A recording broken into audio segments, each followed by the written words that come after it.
Bonjour à tous, bienvenue sur Légende du football FC Barcelone. Le président du FC Barcelone, Joan Laporta, a décidé que les bannières géantes traversant des bâtiments entiers sont la solution pour faire passer un message, et une fois de plus, Madrid accueille une autre de ces opérations. Laporta avait déjà placé une grande banderole avec son visage dans la même rue que le Santiago Bernabéu, avec la légende « Au plaisir de vous revoir », c'était pendant sa campagne électorale et cela a été salué comme un coup de génie en termes de marketing. Les Catalans ont ensuite utilisé un panneau d'affichage géant à Times Square New York afin de révéler leur premier NFT, avant une vente aux enchères. La hiérarchie barcelonaise a décidé qu'il était temps pour son dernier coup de publicité. Jeudi matin, à Madrid, une bannière géante bleue et rouge a été dévoilée avec la légende « Raúl est culé ». Une fois de plus, il s'agit d'un aspect marketing, puisque le FC Barcelone ouvre sa première boutique officielle dans la capitale espagnole. Les Blancs ont déjà une boutique officielle sur le territoire de leurs ennemis footballistiques. Il s'agit peut-être d'une référence aux commentaires faits sur la légende du Real Madrid, Raúl González, dont on a dit un jour qu'il était fan du FC Barcelone malgré ses liens avec Madrid. Ces affirmations n'ont pas été corroborées par le joueur lui-même. Directeur sportif du FC Barcelone, Jordi Cruyff a fixé une tendance claire sur le prochain mercato hivernal du club de la Catalogne.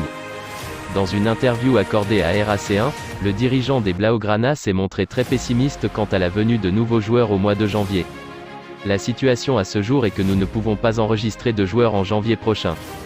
Beaucoup de choses ont changé et la question de trouver un espace pour le fair play financier est devenue plus difficile. Les fans du Barça ne doivent donc pas s'attendre à ce que le FC Barcelone se montre très actif dans ces prochaines semaines. Jordi Cruyff s'est également exprimé sur l'hypothèse d'un retour de l'attaquant argentin Lionel Messi, parti libre au cours de l'été 2021 et aujourd'hui sous contrat jusqu'en juin 2023, plus une année en option, avec le Paris Saint-Germain. Auteur d'un doublé lors du dernier match du Ghana face à la Corée du Sud, 3-2, le jeune Mohamed Kudus, 22 ans, éclabousse cette Coupe du Monde de son talent. De quoi donner des idées à quelques cadors européens, qui pourraient bien venir toquer à la porte de l'Ajax Amsterdam cet hiver.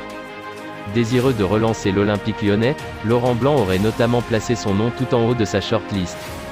Mais le club rhodanien ne sera pas tout seul sur le coup. Toujours à la recherche du successeur de Sadio Mané, Liverpool aurait des vues sur Kudus à en croire les informations du Mundo Deportivo. Dans une interview accordée à Tudiras, sur RAC1, Jordi Cruyff, le directeur sportif du Barça a également confirmé l'intérêt des Blaugrana. Je l'ai vu jouer il y a un an et j'ai suivi sa carrière à l'Ajax. On n'en est pas au point de dire « le Barça aime ce joueur », loin de là. Mais c'est un joueur qui s'est fait remarquer par ses performances et ses buts en Coupe du Monde. Cela me frappe particulièrement à cause du débat aux Pays-Bas sur sa position, qu'il soit milieu de terrain avancé ou attaquant. C'est tout pour aujourd'hui, n'hésitez pas à ajouter des commentaires, abonnez-vous, ça coûte rien du tout, je compte sur vous, un grand merci pour le soutien, à la prochaine vidéo pour la suite de l'actualité de FC Barcelone.